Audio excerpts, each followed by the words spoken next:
Por maioria de votos, a segunda turma do Supremo Tribunal Federal recebeu parcialmente denúncia no inquérito 3.989 contra os deputados federais Aguinaldo Ribeiro, Arthur de Lira e Eduardo da Fonte e o senador Ciro Nogueira pela suposta prática do crime de organização criminosa. Na denúncia, a Procuradoria-Geral da República aponta a existência de esquema formado por integrantes da cúpula do PP para desviar recursos da Petrobras, fatos investigados pela Operação Lava Jato. O julgamento teve início em 21 de maio, com a manifestação da acusação e as sustentações orais das defesas. O relator, ministro Edson Fachin, votou na sessão do dia 4 de junho pelo recebimento parcial da denúncia, excluindo apenas as causas de aumento da pena referentes à destinação do produto da infração penal, no todo ou em parte, ao exterior, e ao caráter transnacional da organização criminosa. Nesta terça, a ministra Carmen Lúcia e o ministro Celso de Mello seguiram o voto do relator, formando a maioria. Os ministros Gilmar Mendes e Ricardo Lewandowski votaram pela rejeição da denúncia. Em seu voto, o ministro Edson Fachin salientou que a denúncia demonstra que o conjunto de afirmações dos colaboradores Pedro Correia, Alberto Youssef, Marcelo Odebrecht, Ricardo Saldi e Paulo Roberto Costa, prestadas em ocasiões e contextos totalmente dissociados, é convergente, em especial quando declaram que o grupo de acusados, ao assumir a liderança do PP, não interrompeu a atividade criminosa que já vinha sendo praticada pela cúpula partidária. Ainda segundo os colaboradores, todos os denunciados eram beneficiados com repasses de vantagens indevidas, embora em proporções distintas. As delações, segundo Fachin, são corroboradas por outros elementos de prova indiciária, tais como registros de entrada dos denunciados à sede da Petrobras para encontros com Paulo Roberto Costa, registro de entrada nos escritórios de Alberto Youssef e a confirmação pelos próprios denunciados acerca de reunião realizada na cidade do Rio de Janeiro, em endereço vinculado a Henry Hoyer, na qual se teria deliberado que este assumiria o papel exercido por Youssef como homem de confiança do grupo que chegara ao comando do partido no ano de 2011. Embora os denunciados apontem assuntos distintos como pauta da reunião, tais afirmações corroboram as versões declinadas pelos colaboradores, verificou o relator.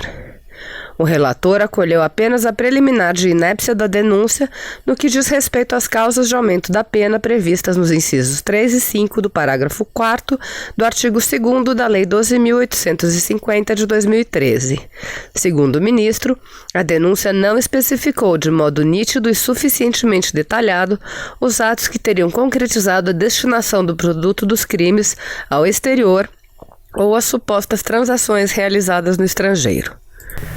Na retomada do julgamento do inquérito na sessão desta terça-feira, a ministra Carmen Lúcia afastou as preliminares de cerceamento de defesa e de conexão com fatos investigados no inquérito 3.994. Ela também rebateu as teses de atipicidade da conduta e de ausência de justa causa para abertura de ação penal, destacando os fundamentos trazidos pelo relator.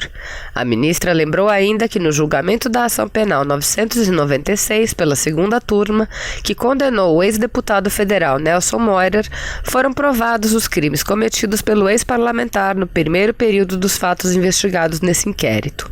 A ministra ressaltou que na fase de recebimento de denúncia, em que se faz análise inicial do caso, basta a existência de indícios mínimos de autoria e materialidade, sem a necessidade de avaliação exaustiva das provas ou juízo aprofundado de culpa.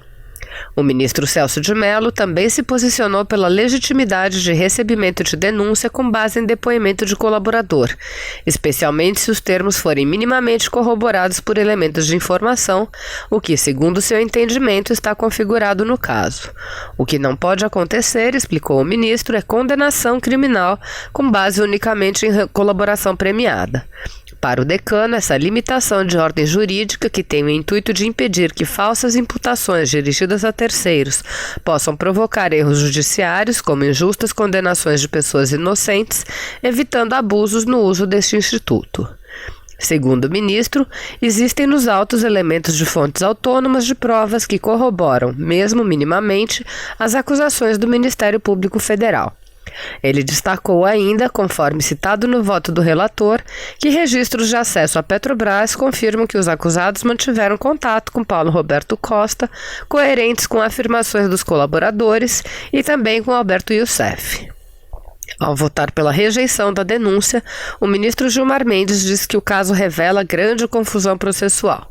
Ao ressaltar que não se pode fazer acusação de organização criminosa em abstrato, o ministro lembrou que as denúncias contra outros parlamentares da mesma legenda, como Arthur Lira, Ciro Nogueira e Eduardo da Fonte, foram rejeitados pela segunda turma.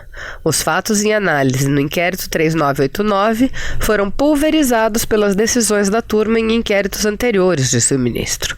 Para Mendes, a Procuradoria-Geral da República inova ao fazer reciclagem de denúncia.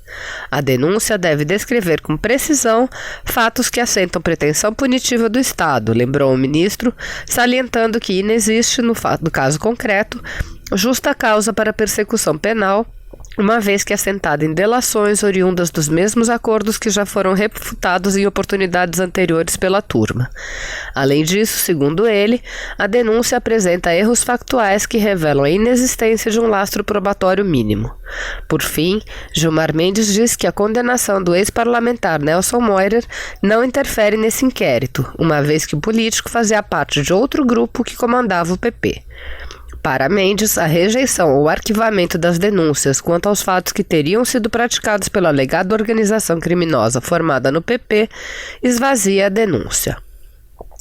Ao acompanhar a divergência, o ministro Ricardo Lewandowski salientou que para a configuração do crime de organização criminosa é preciso que fique demonstrada a presença da finalidade da obtenção de vantagem ilícita. Para o ministro, no entanto, as condutas imputadas aos denunciados não caracterizam lastro indiciário mínimo. Seja no inquérito policial ou nas peças da denúncia, não há elementos sérios e idôneos que indiquem a autoria da organização criminosa. A narrativa descrita na denúncia, entendeu o ministro Lewandowski, está lastreada nas palavras dos delatores. Segundo ele, a realização de reuniões e encontros com dirigentes da Petrobras e a condenação do ex-deputado Nelson Moirer não se prestam como elementos de corroboração aptos a amparar o recebimento da denúncia. A colaboração premiada é um meio de obtenção de prova e não uma prova em si, concluiu o ministro. Se você apoia Jair Bolsonaro, curta este vídeo, manifeste a sua opinião e compartilhe para que a vontade do povo brasileiro seja conhecida. Inscreva-se no canal para ter acesso gratuito ao nosso conteúdo. Uma produção Folha Política.